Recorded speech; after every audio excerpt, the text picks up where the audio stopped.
Hello there, conscious mourner. Okay, so we are now talking about month 2, reflections of losing Paul. The wisdom, really the wisdom that came, that I now have acquired through this journey. Okay, and I am now on 14 months, and I choose to start with, may you be happy and may you be free of struggle. I was not happy and I was not free of struggle in month 2. And it's okay. And I want you to understand, for me, month 2 was much more difficult than month 1. Because by month 2, for me, the shock wore off. Now I'm having to come to a place of acceptance. However, I did not accept anything. I did not get there till month 3. And we'll talk about that in month 3. But in month 2, I still was having a really tough time. I was missing the physicalness of Paul. And this is the thing. When I went through this, and I have a lot of spiritual background behind me, a lot of religious background behind me, and even though I'm not religious anymore, I have that foundation. I have the God of my understanding.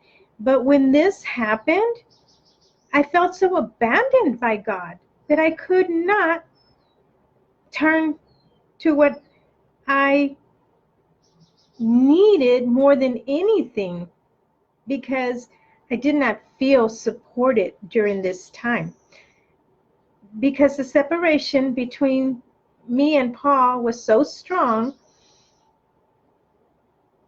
partly because I grew this attachment to him. And I think we both grew this attachment to each other because we'd been together since we were teenagers. And we raised a family together. We struggled together. We triumphed together. We had each other's interest, unconditional love before ourselves. He put all my needs before his. I put all his needs before mine. So we had this attachment. And until I was ready to let go of that attachment, I continued to struggle. And yes, I'm okay with knowing that I was struggling in the very beginning. It is a very tough journey. You are very courageous. And now I know what I did not know back then. The wisdom is that you will come through it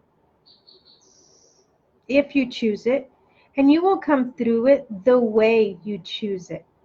So in month 2, I still had not completely chosen. I was still in shock and coming out of it. So it's basically what it was. It's not that I wasn't strong. It's not that the God of my understanding wasn't with me. It's not that my faith wasn't strong. I had all of that. And yet I felt so alone. Yet I felt abandoned by God, and during month 2, basically nobody came to visit. Once in a while I would get a visitor from school, which I'm very grateful for.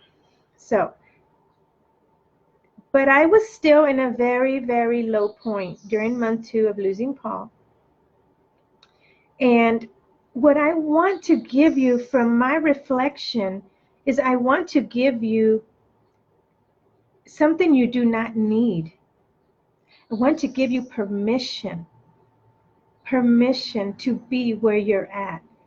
I want you to know that if you do not feel like you have permission to feel the pain, to feel the hurt, to feel the loneliness, I want you to know that you have it. If you need it from someone else, I give it to you. But the truth is, you don't need it from nobody but yourself. So in month 2, if all you can do is breathe, then breathe. If all you can do is sit in bed, then sit in bed. If all you can do is fix your pillow and not your bed, then just fix your pillow. It is a very, very tough month. Month 2 was so much harder for me than month 1.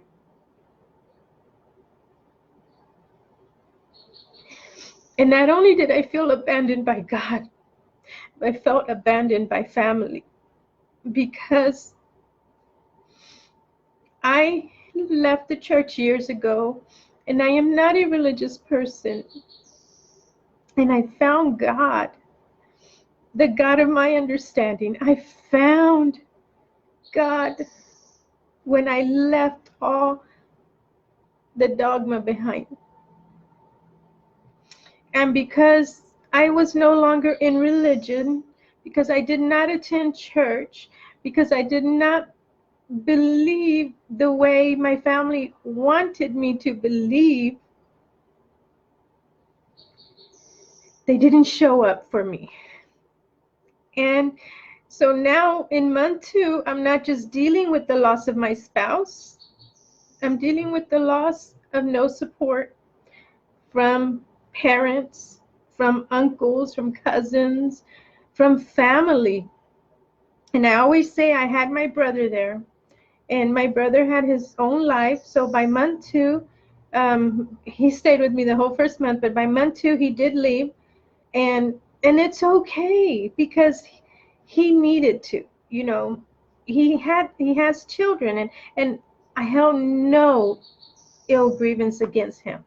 Nothing. He showed me unconditional love. But because I had begun to awaken so long ago, and I was in a different state of being, and I no longer pleased people, and I was no longer a people pleaser. I'm still not. I was no longer needing validation from others. I was no longer needing the chains that keep us tied to our families many times. And I know there's a lot of families out there who are truly loving, and I'm not even going there with that. I am talking about my experience. This is my journey, my experience, and being in these widowed groups, I'm seeing the same issues with a lot of people. And that's where I want you to understand that month 2, when you feel that you are a burden, because that was one thing that I saw. I never felt like a burden, because my self-worth is so, my confidence is really, really intact, that I don't need others' approval, and that's okay. However, during month 2, I could have used family love. I could have used emotional. I know they couldn't give me money. I didn't expect money. I didn't expect anything. However, I needed love. I needed love, because I had a lack of it. I'd lost the one person in the world who loved me more than anything. And the reason that I had a lack of it during that time was because I was still hurting so much. I was in fog. I was coming out of the denial, and I was seeing life for what it was. And I was seeing that, in fact, wow, my spouse is truly gone. And I was coming towards the end of 2 months, I was coming to acceptance. And I know inside of me that I lack for nothing. I know inside of me that this God of my understanding is everything, everywhere, all the time. However, when you are in such a place of emotional drainage, where you're crying all day, you're crying all night, your heart is so broken, you don't have any room for anything else but the grief I was so lost in my grief during month 2. Like I said, month 2 was harder. I was so lost in that grief. I needed the grief because I needed it to make me feel close to my spouse. I needed the closeness. I was not ready to let him go. And the wisdom that I have now is that I never had to let him go. And we did reconnect from physical to non-physical world. And we'll talk about that later. And it doesn't matter that I didn't have to let him go, because in month 2, I was in such a low state that you could have told me that. You could have told me so much, and I just wasn't ready to hear it. I needed to grieve. I needed to hurt. I needed to miss him, because those things let you know that you're alive, that you truly did love to the point of unselfishness, unconditional love. I love my children. We have 2 children. And I love them, but I always understood that they will move on and go live their own lives. And I'm not going to get into that right now. But Paul was the one person in my whole world that life gave me the opportunity to give unconditional love to. So often we're caught up in a world of conditional love. And parents want us to be something. And if you're not that, they remove their love from you. And when you come to a place of knowing yourself, that no longer affects you. But at month 2, I was so heartbroken. I needed my father's love and my mother's love in a way that I'd never had it before. And I didn't get it. But I got something even more precious during month 2. And even month 1, without realizing, I intuitively began to love myself. Intuitively, I went into this inner world of mine that I had not connected with in such a depth of understanding. And in this world, I began to love myself. I began to give myself what it is I was needing, what it is I was lacking, because I was lacking love. And I believe this was when I attended the very first workshop. And in this workshop that I attended, and even though it wasn't for that, this workshop was for becoming a millionaire and a spiritual millionaire, which does, it's not necessarily money. So I went to this workshop brokenhearted, in a brain fog. My daughter had to drive me. I was a mess. I wore sunglasses. I think I have them right here. I wore these because my head was so messed up, and the light was so strong. And I wore them. They're prescribed sunglasses because I didn't want anyone to see my eyes, because I had just always been crying and crying and crying. How I mustered what I needed, I understood that it wasn't me. I understood that it was my consciousness.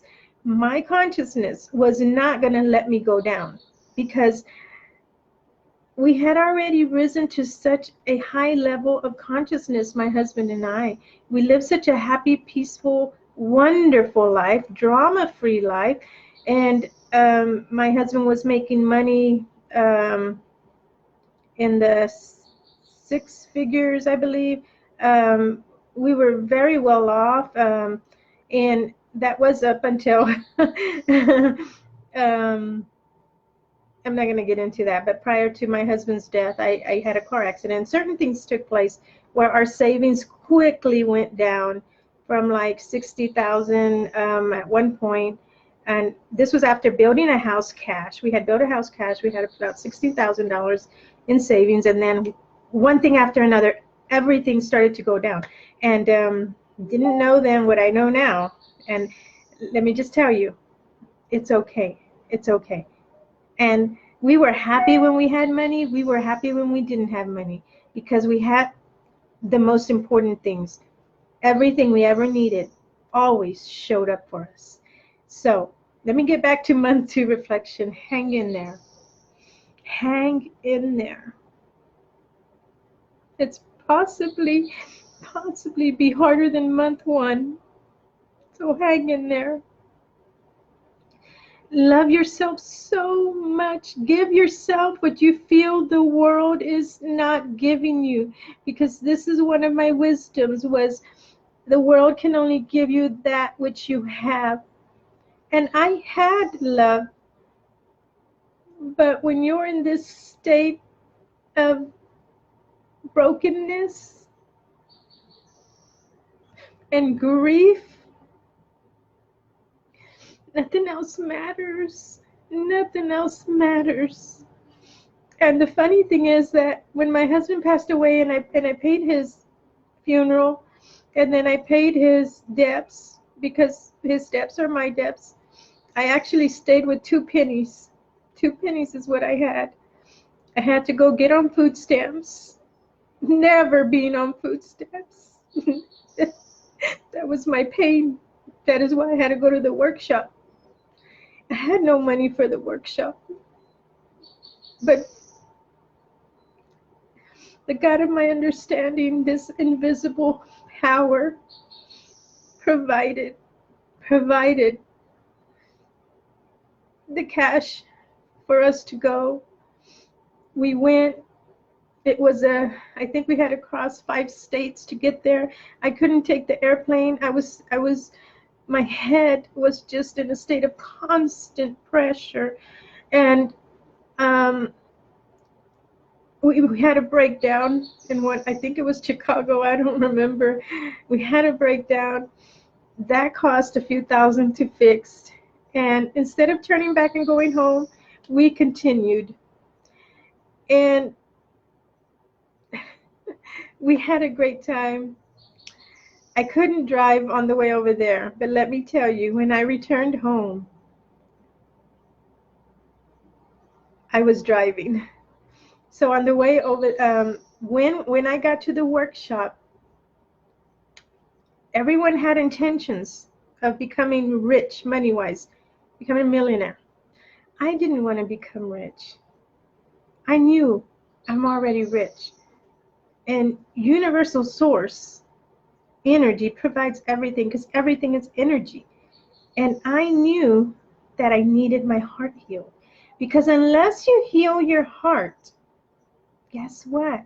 Nothing else. Everything. You want everything to fall into place. And I will tell you, in month 2, my consciousness knew that I needed help, that I conjured up an angel. At 5 o'clock in the evening, I got a visit from an angel, and the angel gave me a message from Paul. And of course, I understand now that that was perhaps my consciousness conjuring it up for myself. It doesn't matter. It was the most beautiful experience. I got the most wonderful message. And guess what? The intense, deep crying just left me.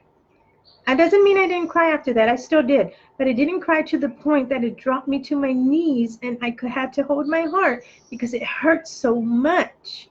And that is the kind of physical pain that I felt when I lost my spouse. And nobody sees you when you're crying like that.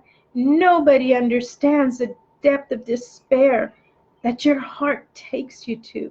unless they have been in this journey. I truly, truly do believe that. I only say that because I have lost many people in my life. I've lost my grandparents. I've lost who were my parents. I've lost my best friend, my uncle, my cousins, um, my most precious dogs, whom I loved so unconditionally as well.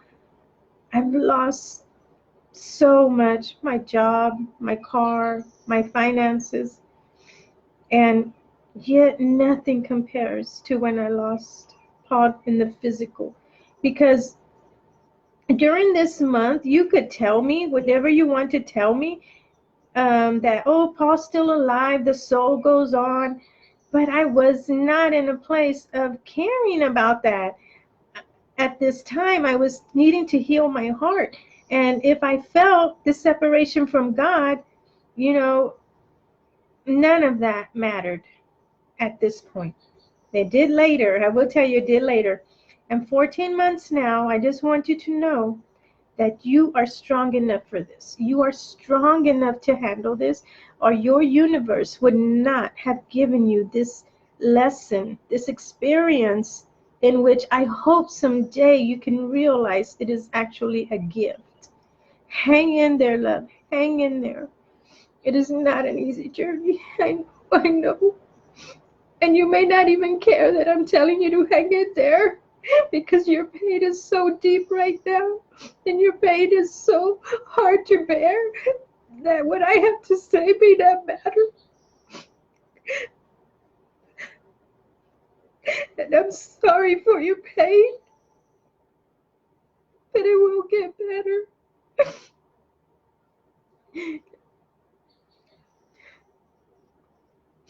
And it won't happen overnight. But the choices you make is what's going to determine how much better you get and which direction you take. And I believe I made that decision when I went to that first workshop.